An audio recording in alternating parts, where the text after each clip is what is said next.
Hello everyone, you are all welcome to lecture number 905, and today's topic is the method of manufacture of emulsion paint. I have already discussed all the chemical constituents which are required for the manufacture of emulsion paint, but now I am going to discuss the method. So once we are preparing to manufacture the emulsion paint, first we have to prepare two dispersion medium, and one dispersion component is known as protein dispersion. In the case of protein dispersion, either we are taking animal protein like casein or vegetable protein, that is from soya bean, and this protein is dissolved in water by stirring 15 to 20 minutes, and after that we will be adding suitable alkaline solution. It may be ammonia or borax, and then stirring will continue for another 1 hour till the mixture is uniform and the pH is maintained up to 9. It should be 9 means alkaline. Then the second portion is, that is your pigment dispersion,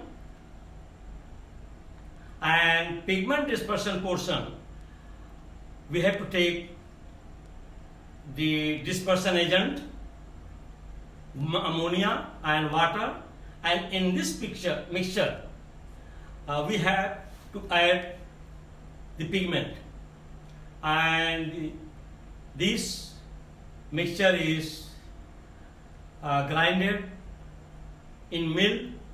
Once it is fine powder,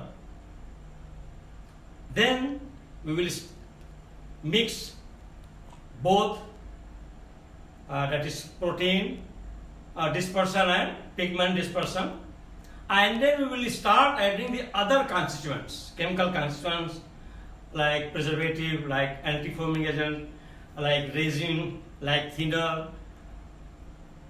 other oil, spirit, whatever is required in definite ratio. So all those definite parts in the form of ratio I will be giving, and then finally the emulsion will be ready. And this emulsion paint, when it is applied, it has very specific chemical reaction, and it has two chemical reaction, because it is having water portion and resin portion. So once it is applied on any surface, it is a surface phenomenon. So first the evaporation of water will take place, and once water is evaporated, immediately the emulsion which was formed will be broken down. There will be no more emulsion, and once emulsion is broken down, then the oxidation of resin will start, resinous path. So two type of reactions are there. Once the emulsion paint is coated on surface, one is evaporation of water, and second oxidation of resin, that rubber like material, and this will be coated on the surface by these two reactions. So I have already discussed this point that what are the methods of manufacturing of emulsion paints. The most important two mixtures we are preparing, they are known as protein dispersion and pigment dispersion, and with them all other chemical constituents are mixed. Actually I am writing here in the form of note for industrial chemistry students, undergraduate and postgraduate. because the chemistry is very much evaporative. So after lecture, if you are going again, you have to listen. So in that case, if you are listening and if you can pause, you can note down this write-up, and it will help to understand. So that's why I am giving in writing. So number one is that is called protein dispersion part that we are preparing.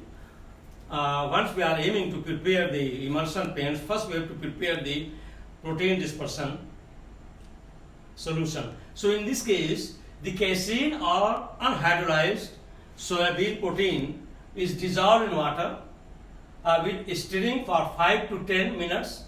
Now an alkali is added, and this alkali is such as ammonia or borax, and whole mixture is stirred for about an hour at room temperature.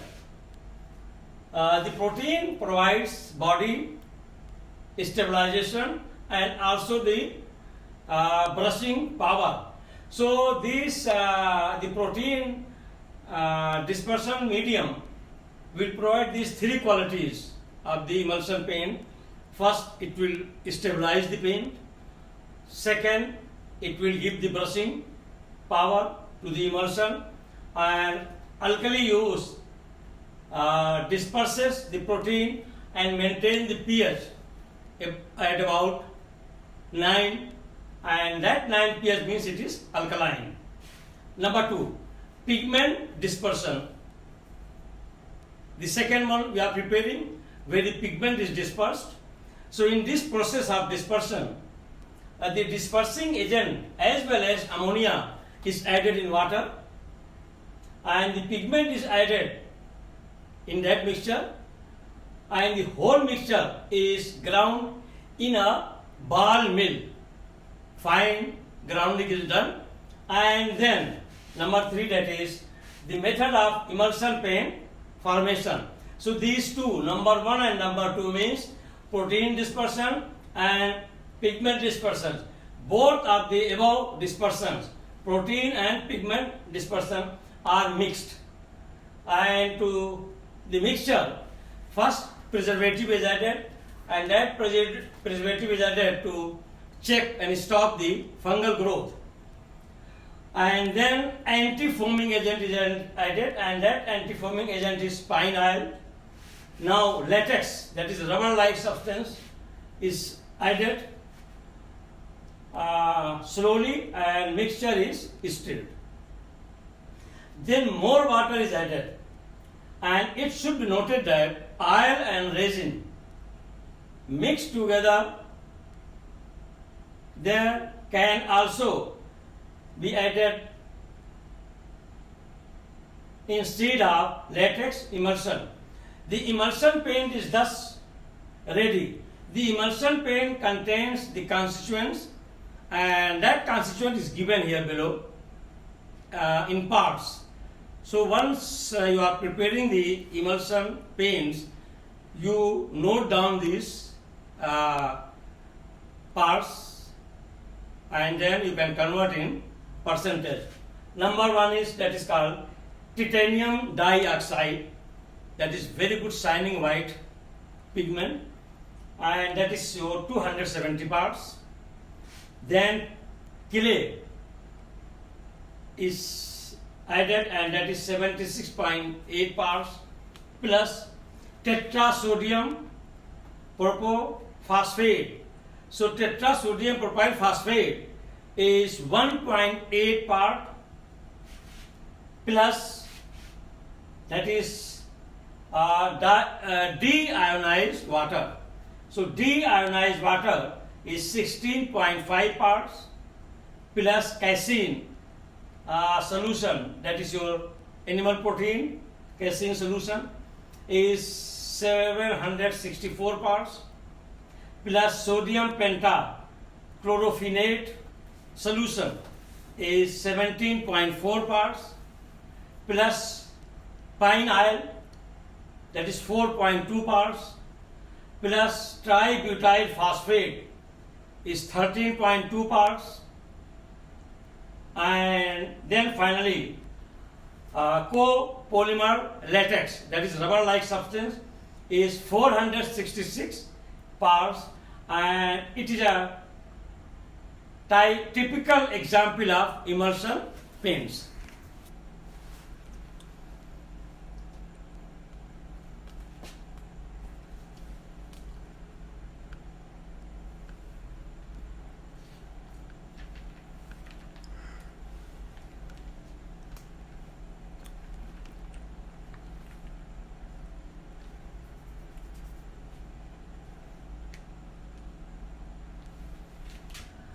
Now here I am discussing the chemical action of emulsion paint on the surface once it is applied. How it is going to be dried, because it is the emulsion and where two phases are present. One is resin, that is oily substance, rubber-like substance, and second one is water. So first what will happen, the water will be evaporated, and by evaporation of water, immediately the emulsion will break down, and then the oxidation of resin will start.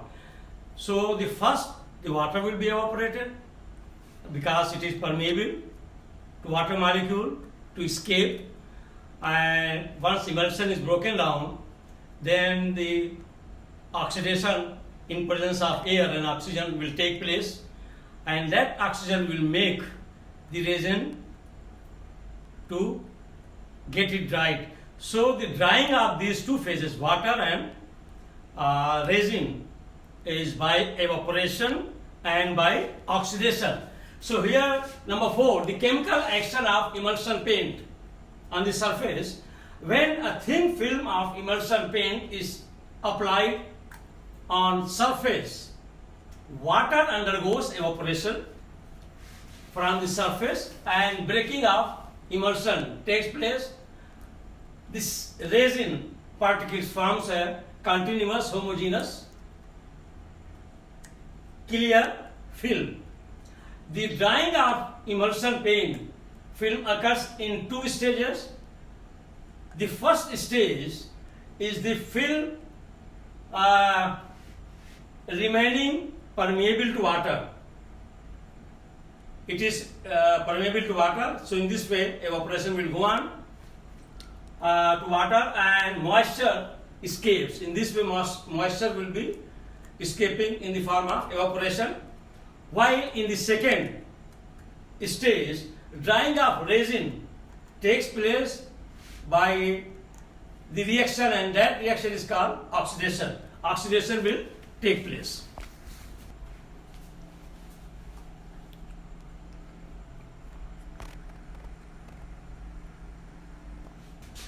So here with this I will stop, and in the next lecture I am going to discuss some special type of emulsion paints and their uses.